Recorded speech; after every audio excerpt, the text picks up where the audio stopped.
안녕하세요. 제 리뷰 채널로 돌아온 것을 환영합니다. 지난 편은 신족의 야수 싸움과 어둠의 싸움이었습니다. 치열한 싸움이었습니다. 큰 야수가 어둠 속에서 승리했는지 패배했는지, 새 신족의 사람들이 정말 함께 있는지, 힘이 넘치는 원형을 이루었는지 함께 살펴보겠습니다.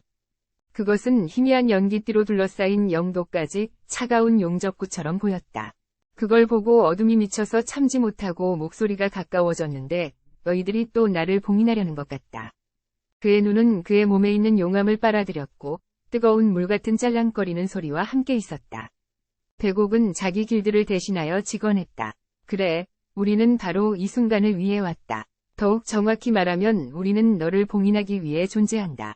결국 세 사람은 손을 잡고 다른 구체를 앞으로 밀고 나갔고 그것이 놀라운 속도로 발사되어 지름이 점점 커지는 것을 보았다. 어둠이 그 파편보다 훨씬 커졌을 때 그것은 악당을 삼킬 준비를 하는 것 같았다. 이 구체는 미친 듯이 회전하여 어둠과 직접 충돌하여 그 내부로 들어가 괴물을 미끄러지게 했다. 그것은 야채처럼 보이지만 너는 나갈 수 없다. 어둠이 전방으로 눈을 돌리자 굉음이 솟구쳐 구형과 같은 색상의 내부 공간이 드러났다. 이 순간 어둠은 좀 당황했다. 공간은 한순간에 거대한 동그라미로 팽창하여 어두운 내부가 매우 빠른 속도로 바깥 공간에 침입하여 그 속에서 어둠처럼 단단한 검은 밧줄이 솟아나는 것을 보았다. 어둠의 속박구를 겨냥한다. 그것은 매우 빠른 속도로 그것을 감싸고 있다. 그것은 구체 내부에서 맹렬하게 저항한다. 그것을 찢지 않고 구체를 진동시킬 뿐이다. 지금은 가능한 한 자신을 밀어내지만 어둠은 정말 공경에 빠졌다. 계속 욕설을 퍼부었다. 젠장, 젠장, 젠장. 빨간 눈동자가 터질 것 같았고 눈앞의 시야가 점점 흐려졌다. 그가 여전히 끊임없이 발버둥치고 있을 때 그는 매우 심하게 미워했는데 그가 어떻게 너를 만족시킬 수 있겠니? 진화 점수까지 얻은데도 하크암의 발톱을 어떻게 참았는지 몇 점에 사들여졌는지 알 수 없어. 잠시만 있으면 몸에서 뛰쳐나가서 자신을 지키는 구체를 찌르고 발톱이 빠져나가지만 봉인의 끈을 막지 못해. 한순간에도 매우 빠르게 봉인을 시전하는 자로 방향을 전환했다. 백옥은 처음으로 발톱이 배를 찌르자 뒤로 젖힌 후 흰 코끼리의 등을 따라 하늘로 튀어오르며 피할 수 없는 큰 피 구멍을 남겼다. 백옥은 눈을 크게 뜨고 검은 피를 계속해서 입에서 큰 검은 피를 삼켰다. 피는 점점 검어지며 하크암과 같은 색으로 흐르고 그 양이 얼마나 많이 흘렀는지 알 수 없다. 나머지 두 발톱은 거대하게 변하여 검은 용과 검은 말의 위치로 빠르게 뛰어오르며 처리된다. 백옥은 아직 봉인을 해제하지 못할지도 모른다. 두 명은 조금 경계하지만 너무 가까워서 막을 수 없다. 포와 티엄이 빠르게 나와 그들 앞에서 정령력을 사용하여 입과 스웨퍼로 발톱을 분쇄하였다. 소녀는 이마를 찡그리며 큰 소리로 외쳤다. 그들을 방해하지 말라고. 형제와 함께 여기서 목숨을 걸어 하크암을 막으려고 하며 신종족의 봉인이 악당 앞에 완성되도록 하려고 한다. 죽을 준비를 한 사람들만이 봉인을 막으려고 하며 하크암을 감싸고 있는 봉인이 조금 느슨해지며 흰 코끼리의 힘이 빠져나가고 있다. 상처가 온몸을 관통하며 백옥은 호흡이 답답해졌다. 나 때문에 봉인이 약해져 흰 코끼리의 힘이 빠져나가고 있다. 상처가 온몸을 관통하며 이대로면 도망칠 것이다. 어디서든 하크암의 얼굴이 나타나면 그곳으로 밀려들어가며 갈색과 황금빛 채찍이 나타날 때마다 하크암의 얼굴이 나타나서 들어가게 된다. 누자두가 정확하게 공격하지 않은 봉인 구체에 붉고 검은색이 있는 곳은 모두 색에 힘을 주는 곳입니다. 그것은 황사가 원소로 결합되어 단단한 블록으로 만들어진 것들이 검은 악념을 계속해서 밀어넣어 저항하게 합니다. 그는 입을 열고 도망가지 말고 돌아가라고 말했습니다. 점점 더 누자두가 더 많은 힘을 가하면서 모래기둥이 더 두꺼워지고 흑악념을 안으로 밀어넣습니다. 그것은 계속해서 악념을 안으로 밀어넣으려고 공을 끌어안아서 맞당기고 있습니다. 그러나 이것으로는 아직 우세를 가지지 못했습니다. 그와 같은 그들을 따르는 모든 이들은 기회를 놓치지 않고 있습니다. 모두 입을 크게 벌리고 자신의 모든 생명력을 집중해서 악념을 더 깊이 묶어 어두운 봉인에 계속해서 올리는 각종 기술로 공간에 공격합니다. 봉인은 점점 악념을 감싸며 천천히 사라져 작은 공간에 작은 균열을 남깁니다. 악념이 다른 공간으로 추방되어 영원히 가둬져 있는 것처럼 보입니다. 주변은 잠잠했습니다. 모두가 반대편을 향해 눈을 질끈 떴지만 누군가는 기뻐하며 우리 성공했다고 외쳤습니다. 악령 군단은 바람에 흩날리는 연기와 먼지, 그리고 공기 속에서 잘 알 수 없는 조각들을 안고 조용했습니다. 악령이 방금 전에 비틀어 놓은 곳에는 깊지 않은 구덩이가 남았습니다. 1분, 2분, 3분 동안 아무 움직임도 없었고 전투의 잔해만 남아 있었습니다. 검은 용 신종이 자신의 입에서 발톱 무리를 꺼내며 피곤하고 고된 느낌을 받았지만 기쁘고 자랑스러웠습니다. 몇 년 후 마침내 또 성공했다. 아보는 주위를 둘러보며 얼굴을 들고 턱을 내려 모두에게 내가 어떤 어두운 기운도 느끼지 못한다고 말했다. 보아하니 정말 성공한 것 같다. 타유도 그 사람과 관련된 어떤 어두운 기운도 맡지 못했다. 그는 아보와 같은 생각을 가지고 있었고 그의 지도자는 처형되었다. 남은 것은 밖에 있는 짐승을 해결하는 것이다. 바로 이때 백옥은 온몸이 흠뻑 젖어 내 다리가 중상을 입은 몸을 지탱할 수 없었다. 하얀 피부에 붉은 피가 해마를 튀어나오고 곤혹스러운 흰 코끼리.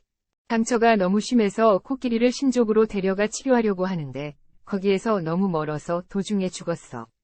그가 걱정할 때 샤오칭은 옆으로 날아가 작은 나무병을 꺼냈다. 남자에는 생명의 정수가 있다. 해마를 보는 곤혹과 호기심. 그녀는 그것을 꺼내 그에게 보여주며 해마에게 설명하지 않고 작은 소리로 백옥을 책망했다. 당신을 데려가라고 말했지만 코끼리의 고통을 듣지 않고 눈을 감고 의장의 고통을 견뎌냈죠. 그는 땀범벅이 되고 목소리가 떨렸지만 그의 부드러운 목소리는 아니야. 너 여기 있어. 그들의 뒤에서 자광이 발사되어 신족 해마의 목을 잘랐고 빗방울처럼 흩날리는 핏줄만 보였다. 멀지 않은 소청은 순식간에 눈앞에 아무것도 보이지 않고 진홍색의 피만 보였다. 의식이 변천을 따라가기도 전에 해마의 또 다른 몸뚱이가 앞에 쓰러졌다. 그의 백옥족은 이미 말없이 죽었고 코끼리는 마치 고통스러운 소리를 내는 것처럼 경악을 금치 못했다. 그의 눈은 핏줄에 긁혔고 그의 몸에 남은 피처럼 분노와 함께 솟구쳤다. 눈앞에 갑작스럽고 끔찍한 죽음에 그는 선택의 여지가 없었고 현장에 있던 모든 사람들이 깜짝 놀랐다. 호가 얼굴을 세 글자 흔들면 입에서 뱉기도 전에 이미 남은 것이 아니다. 데이비드의 자색빛이 직접 얼굴을 비추자 몸은 잠시 밀려났고 얼굴의 왼쪽은 가득 차 있었으며 피는 호수처럼 분사되었다. 주선이 형은 순식간에 20m 떨어진 낮은 절벽에 맞았어요. 또 몇 번 부딪히고 멈췄는데 부상이 어떤지 피가 튀는 것만 보였다. 다음 목표는 바로 방금 경계하며 자신을 돌진한 우쭐이다. 그의 발밑에는 한 무리의 검은 발톱이 일제히 달려들어 매우 빠른 속도로 다른 나무를 잡았다. 그러나 문제는 이 발톱들이 어디서 왔는지 눈을 크게 뜨고 지켜보는 것이 현장에 있던 누구에게도 뒤지지 않는 것 같았다. 그것은 어디에 있습니까? 공간이 삐걱삐걱 소리를 내며 마치 누군가가 유리를 밟고 있는 것 같습니다. 하늘을 장시간 걷다가 마지막 큰 계단이 찰칵 소리를 냅니다. 파편이 공중에서 날아다니며 검은 구역의 중간에 치명적인 붉은 덩어리가 드러났는데 거의 붉은색이었다. 그러나 그 붉은 공은 입과 코를 보이지 않았다. 분명히 눈동자였는데 그 속에서 경멸의 소리가 울려 퍼져 이상한 장면으로 하여금 상투적인 말을 하게 했다. 어떻게 도망쳤든 간에 날 막아줄 수 있다고 생각해. 그 두 신족은 이미 자신의 생명으로 어둠을 향해 돌진했다. 비록 백옥이 중상을 입었더라도 정신적인 충격과 분노는 그를 진작시킬 수 있었다. 그는 반드시 발을 동동 굴려야만 발산할 수 있었다. 눈은 자이로스코프처럼 빠르게 회전한다. 어둠의 공격은 간단한 청력 기술이지만 공간 내부에서 나오는 연탄 자색 가스는 부피가 커서 곧 크고 긴 뾰족한 말뚝으로 변한다. 앞으로 돌진해 두 박응옥 신이 몸속으로 뛰어든 그는 느린 펀치를 받았고 이제는 흉골에 또 다른 일격을 받아 옆에 있는 흑룡과는 달리 괴로움을 면했다. 멀지 않은 곳에서 아보의 영역 이미지는 빠르게 확대되었지만 이전과 비교하면 크기는 줄어들었다. 소리가 크지만 인터페이스의 우르릉거리는 소리와 함께 선혈이 낭자하고 커다란 줄무늬가 자랐다. 개자식, 네가 감히 내 눈을 멀게 하다니, 보야. 이 장면을 보면 그는 틀림없이 화가 나서 죽을 거야.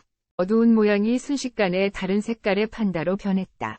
그는 시뮬레이션 기술을 샀고 신체 강화 기술을 샀고 30만 포인트의 진화점 시뮬레이션을 소모했지만 강화되었고 어둠의 곰 발바닥에 힘이 나무 그늘로 뻗어 그의 가슴에 거대한 구멍을 뚫었다. 영역의 형상이 단번에 연기처럼 뿜어져 나와 그의 주인에게 팔을 뻗었고 그의 형상은 곧게 공 속에 들어가 혈안 판다를 폭력적으로 만들었다. 그것은 너무 무거워서 1시간도 버티지 못하고 코에서 피가 났다. 주먹은 너무 무거워 어둠은 많은 우세를 얻었고 시스템의 끊임없는 소환을 통해 더 많은 삼키기 스킬을 구매.